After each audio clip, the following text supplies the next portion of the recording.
जिम्मेदारियां भले ही औरतों को थका दें, वो सुबह उठते ही अपने काम पर लग जाती हैं और ये काम उनका 24 घंटा जब तक वो जागती है ना तब तक वो काम में लगी रहती हैं।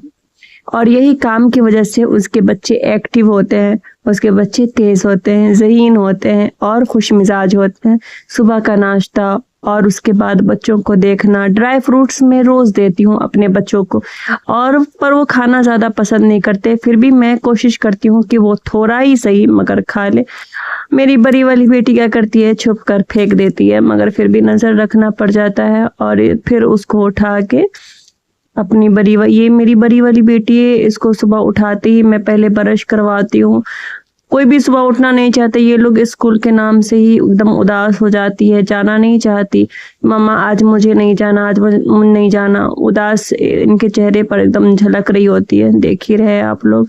और उसके बाद फिर मैं उनको जल्दी जल्दी तैयार कर देती हूँ, बाल बना देती हूँ। सुबह मैं ज़्यादा स्टाइलिश तरीके से बाल नहीं बनाती क्योंकि ये ऐसे ही उदास होते हैं, नींद में होते हैं और फिर चिड़चिड़े से भी हो जाते हैं, रोने लग जाते हैं। तो मैं थोड़ा थोड़ा जैसे भी होते सिंपली इनका बाल बना देती हूँ, क्लिप वगैरह लगा के उसको रेडी कर देती हूँ, क्योंकि मुझे दोनों ही बेटी को रेडी करना पड़ता है और साथ में छोटा वाला बाबू को भी रेडी करना पड़ता है जाने के लिए। उसको ऐसे ही तो उठा के नहीं ले जा सकती।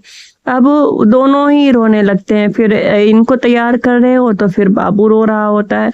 इस तरीके से मैं इतना ज़्यादा बिजी हो जाती हूँ ना, मुझे बिल्कुल मोहलत ही नहीं मिलता कि मैं अपने लिए उस दौरान में पानी भी पी सकूं। मेरी फिर बेटी रो रही होती है, ये तो हमेशा रोती है, मुझे जाना ही नहीं है मम्मा, स्कूल नहीं जाना है। पर अगर हमेशा ऐसे ही आदत लगा दी है तो फिर ये जाना ही नहीं चाहेगी। धीरे धीरे बच्चों को आदत लगी जाती है। उसको सीने से लगा के उसको थोड़ा सा प्यार करके उससे फिर मैं अपनी बड़ी वाली बेटी का बैग पैक करने लग जाती हूँ, क्योंकि डे के हिसाब से उसका बैग पैक करना होता है। जो उसको जिस दिन जो किताब पढ़ाई होती है, वो जो सब्जेक्ट होता है वही देना होता है। फिर शूज साफ करके दोनों का ही सब कुछ करना पड़ता है।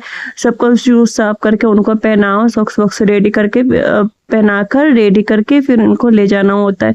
पास में है इसलिए ज़्यादा दिक्कत नहीं होती, पर दो बच्चे, दोनों के बैग होते और फिर बाबू होता, जिसकी वजह से मैं भी थक जाती और उनको स्कूल छोड़कर मैं आ गई अपने बाबू को लेके। और ये थोड़ा सा रो रहा था क्योंकि उस दौरान इसको मैंने फीड नहीं कराया। फिर मैं इसको फीड कराने के लिए बैठ गई। फिर थोड़ा सा इसको डकार दिलाने के लिए इसको ऐसे करना पड़ता है। अगर बच्चे को डकार ना दिलवाओ ना तो फिर वो दूध उगल देता है। बाबू को इस तरीके से सुलाने के बाद वो सुकून से जब सोता है ना तब जाकर मुझे सुकून आता है। सबने नहाकर वैसे ही टॉवेल छोड़ दिया था, फिर मैं उसको फैलाई, और क्योंकि गीले टॉवेल बिस्तर पे अच्छे भी नहीं लगते, सबने वैसे ही छोड़ दिया होता है। फिर मैं चाय ना पीऊँ तो मेरे सर में दर्द होने लग जाता है। आजकल ऐसे ही सर दर्द का मसला मुझे रहता है। और उसके बाद चाय पीने के बाद मैं थक गई थी। मिलते हैं नेक्स्ट व्लॉग में। अगर व्लॉग पसंद आया हो तो एक लाइक जरूर कर और सब्सक्राइब करना ना भूलें। जज़ाकल्लाह।